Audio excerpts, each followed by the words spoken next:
केंद्र की मोदी सरकार ने कोपरा की एमएसपी में इजाफा कर नारियल किसानों को बड़ी सौगात दी है। मोदी सरकार के इस फैसले का नारियल किसानों को बड़ा फायदा होगा, लेकिन इसे बीजेपी की दक्षिण पॉलिटिक्स से भी जोड़कर देखा गया है, क्योंकि देश में दक्षिण नारियल का सबसे बड़ा उत्पादक है। कहा जा रहा है कि लोकसभा चुनाव से पहले मोदी सरकार ने कोपरा एमएसपी में इजाफा कर साउथ के किसानों को साधने की एक कोशिश की है। हालांकि देखा जाए तो पिछले कुछ समय से पीएम मोदी और अमित शाह का पूरा फोकस ही मिशन दक्षिण पर रहा है। इस वीडियो में हम बात करेंगे किसानों के जरिए क्या साउथ को साध पाएगी बीजेपी के लिए दक्षिण इतना जरूरी क्यों है। उत्तर भारत ने कराया 300 पार, क्या 2024 में दक्षिण कराएगा बीजेपी को 400 पार। नमस्कार, मेरा नाम है शिवराज सिंह और आप देख रहे हैं किसान तक। लोकसभा चुनाव 2024 में अब ज्यादा वक्त नहीं बचा है। बीजेपी 400 पार की बात कर रही है। बिना साउथ के बीजेपी के लिए इस लक्ष्य को हासिल करना नामुमकिन है। यही वजह है कि बीजेपी का पूरा फोकस मिशन साउथ पर है।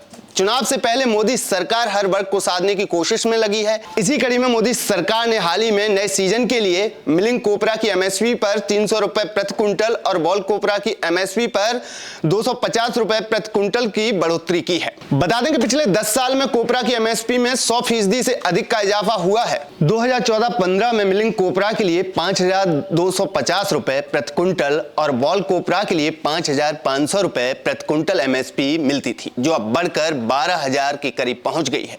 सरकारी प्रेस रिपोर्ट के मुताबिक इन 10 सालों में मिलिंग कोपरा पर 113% और बॉल कोपरा पर 118% एमएसपी बढ़ी है। मोदी सरकार के इस फैसले का फायदा देश के सभी नारियल किसानों को होगा, लेकिन सबसे ज्यादा दक्षिण के किसानों को मिलेगा, जहां नारियल का उत्पादन दूसरे राज्यों के मुकाबले अधिक मात्रा में होता है। केरल, कर्नाटक, तमिलनाडु, आंध्र प्रदेश, उड़ीसा प्रमुख नारियल उत्पादक राज्यों में शामिल हैं।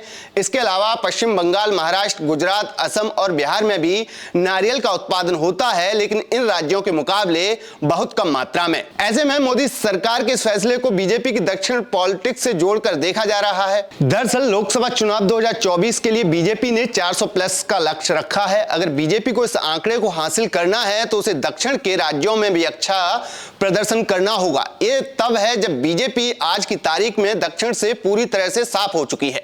कर्नाटक भी उसके हाथ से फिसल चुका है। ये तब है जब बीजेपी आज की तारीख में दक्षिण से पूरी तरह से साफ हो चुकी है। कर्नाटक भी उसके हाथ से फिसल चुका है। ऐसे में बीजेपी के सामने दक्षिण में अपनी जमीन मजबूत करना एक बड़ी चुनौती है। दूसरा फैक्टर यह भी है कि अगर हिंदी पट्टी में बीजेपी को कोई नुकसान होता है तो उसकी भरपाई दक्षिण से की जाए। मोदी सरकार 2.0 में बीजेपी का पूरा फोकस मिशन साउथ पर ही रहा है। पीएम मोदी और अमित शाह लगातार दक्षिण का दौरा करते रहे हैं, तो हाल ही में पूर्व सीएम शिवराज सिंह को मध्य प्रदेश से हटाकर मिशन दक्षिण का जिम्मा सौंपा गया है। शिवराज सिंह खुद कह चुके हैं कि वो दक्षिण के दौरे पर जाएंगे। सबको पता है कि बीजेपी कैसे एक चुनाव होने के बाद दूसरे चुनाव की तैयारियों में जुट जाती है। 2019 के बाद से ही बीजेपी ने दक्षिण में जमीन मजबूत करने का काम शुरू कर दिया था। यही वजह है कि बीजेपी के बड़े नेताओं का दक्षिण का दौरा लगातार होता रहा है, फिर चाहे प्रधानमंत्री नरेंद्र मोदी हो या फिर केंद्रीय गृह मंत्री अमित शाह। प्रधानमंत्री नरेंद्र मोदी एक बार फिर से 2 जनवरी से दक्षिण के दौरे पर जा रहे हैं। इससे पहले भी वो दक्षिण का दौरा करते रहे हैं, जिसमें दक्षिण के राज्यों में हजारों करोड़ रुपए की परियोजनाओं की सौगात दे चुके हैं। इतना ही नहीं, केंद्र सरकार ने हर छोटे बड़े कार्यक्रमों के जरिए साउथ को साधने का प्रयास किया है, फिर चाहे नए संसद भवन का उद्घाटन हो या फिर काशी तमिल संगमम समारोह। हाल ही में काशी तमिल संगमम के दूसरे संस्करण में पीएम मोदी ने काशी से रामेश्वरम के बीच एक नई ट्रेन को हरी झंडी दिखाई थी, जो पीएम मोदी की भगवान शिव के जरिए उत्तर और दक्षिण को जोड़ने की एक कोशिश के रूप में देखा गया। तो वहीं नई संसद भवन के उद्घाटन से भी दक्षिण को एक संदेश देने की कोशिश की गई। नई संसद भवन में राजदंड सेंगोल की स्थापना की गई, जो तमिलनाडु के मठ के महंतों की मौजूदगी में हुई। इसके लिए खास तौर से दक्षिण से संतों को बुलाया गया। सेंगोल को दक्षिण भारत के राज्यों में खास महत्व दिया जाता है। तमिल में इसे सेंगोल कहा जाता है। इसके अलावा मोदी सरकार ने श्री अन्न को बढ़ावा देने के लिए खूब प्रमोट किया है। श्री अन्न नाम आंध्र प्रदेश से लिया गया है।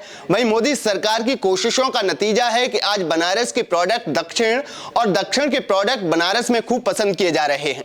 कुल मिलाकर कहा जाए तो बीजेपी ने इन सब के जरिए साउथ को साधने में कोई कसर नहीं छोड़ी है। इसके अलावा प्रधानमंत्री किसान सम्मान निधि जैसी योजनाएं भी हैं जिसका लाभ बीजेपी को लोकसभा चुनाव में मिल सकता है। हालांकि नारियल पर एमएसपी बढ़ाने का बीजेपी को कितना फायदा मिलेगा ये तो वक्त ही बताएगा, लेकिन इतना जरूर है कि बीजेपी मिशन दक्षिण के लिए पूरी ताकत के साथ जुटी हुई है। इस खबर में फिलहाल इतना ही। अन्य खबरों के लिए बने रहिए किसान तक के साथ। अगर ये वीडियो आपको पसंद आया है तो इसे लाइक जरूर करें।